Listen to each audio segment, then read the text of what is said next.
active la petite cloche, bien sûr. Salut les mates, c'est Régis cool pour vous servir, bien sûr. Bon les mates, j'espère que vous avez la forme, la patate. Aujourd'hui, qu'est-ce qu'on voit? On va revoir l'entretien pour une alternance et façon simulation. C'est une vidéo qu'apparemment vous avez bien appréciée, donc on va revoir ce point-là, mais plus spécifiquement la question pourquoi vous et pas un autre. Vous le savez, les places sont très chères pour trouver des alternances. On le voit tous les jours sur LinkedIn, c'est compliqué. Il y en a beaucoup malheureusement qui restent sur le carreau. Donc on va voir 4 conseils pour faire la différence par rapport à tous les autres candidats pour bien répondre à cette question. Juste avant de voir la simulation, donc ces 4 points, on va les voir très rapidement. C'est ce que vous pouvez amener à l'entreprise, l'adéquation de votre profil, votre motivation, et enfin, faire ressortir une qualité bonus. Tout ce que je vous demande les mates, c'est si vous appréciez ce format des simulations, n'hésitez pas à lâcher un pouce bleu, à partager, à laisser un commentaire, poser des questions, dites bravo, merci, tout ce que vous voulez, mais pensez s'il vous plaît à faire vivre cette vidéo pour qu'elle soit le mieux référencée possible. Allez, on se retrouve tout de suite après la simulation.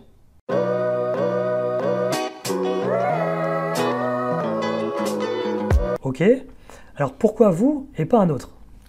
Pourquoi moi? Parce que déjà, première des choses, ce poste pour moi me correspond tout à fait à ce que je recherche. Donc il serait pour moi un tremplin pour ma carrière professionnelle et mon entrée dans la vie active en tant que jeune diplômé. Et effectivement, c'est un poste de chargé de ressources humaines et j'ai vocation vraiment à évoluer dans ce domaine, donc à devenir vraiment à terme évoluer en tant que responsable, même voilà, voir manager une équipe. Et ce poste-là, cette entreprise, je pense que m'apporte vraiment les clés dont j'ai besoin pour mes objectifs professionnels et personnels. Et en termes de motivation, voilà, je sais que quand je suis dans un environnement, un cadre qui me plaît, entre guillemets, je compte pas, c'est-à-dire que vraiment je me donne vraiment pleinement et je m'implique, et je pense qu'une entreprise a besoin de personnes qui s'impliquent. D'accord. D'autant plus que voilà, à travers mes précédents stages, j'ai pu voir d'autres domaines qui sont complémentaires au RH, donc le marketing, de la comptabilité, donc c'est des domaines que j'ai pu toucher, donc je pense que c'est important d'avoir cette connaissance quand on est en RH pour avoir une vision plus globale et transverse d'une entreprise.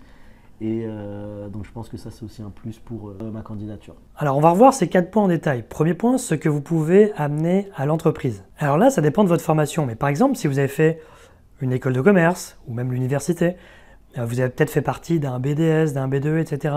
Et dans ces associations, il y a forcément quelqu'un, par exemple, qui va gérer la trésorerie. Donc ça dépend de l'alternance que vous visez, mais par exemple, si c'est quelque chose dans l'audit, dans le contrôle de gestion, une expérience en tant que trésorier, ça se revend très très bien. Donc c'est un exemple parmi tant d'autres, c'est à vous de voir dans votre formation qu'est-ce qui peut être intéressant pour la personne qui est en face de vous et pour l'équipe que vous pourriez intégrer. Là j'ai donné un exemple sur BDS, B2E avec un poste de trésorier, ça peut être dans le sport, si vous avez été capitaine d'une équipe de foot, de rugby, de ce que vous voulez pendant des années, vous avez l'habitude de travailler en équipe, vous savez potentiellement manager déjà un petit peu des gens et ça peut vraiment jouer en votre faveur. Vous avez pu par exemple aussi avec une association être amené à voyager, à travailler pas mal, à échanger pas mal en anglais, etc. Ça peut être un gros point fort pour gagner cette alternance. Donc voilà, à adapter à votre parcours, trouver quelque chose de spécifique qui va déjà faire la différence et amener une valeur ajoutée dans votre candidature. Le deuxième conseil, c'est l'adéquation de votre profil, démontrer l'adéquation.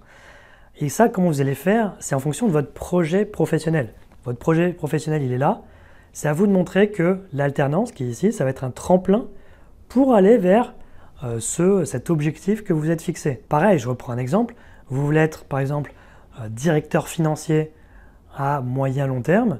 Chercher une alternance pour être auditeur, ça fait sens. Chercher une alternance en contrôle de gestion, ça fait sens. Vous voyez, c'est quelque part une étape obligatoire pour aller vers un poste de DAF. Et en passant par cette case auditeur ou contrôleur de gestion, vous mettez toutes les chances de votre côté. Et c'est un parcours logique, une ascension logique pour aller vers un poste de DAF. Donc vous voyez l'importance de présenter votre projet professionnel, qu'il soit cohérent, parce que plus il va être cohérent, plus l'entretien va être facile, plus tout va sembler naturel, plus vous aurez des arguments qui arriveront à convaincre le recruteur. Le troisième conseil, donc, votre motivation.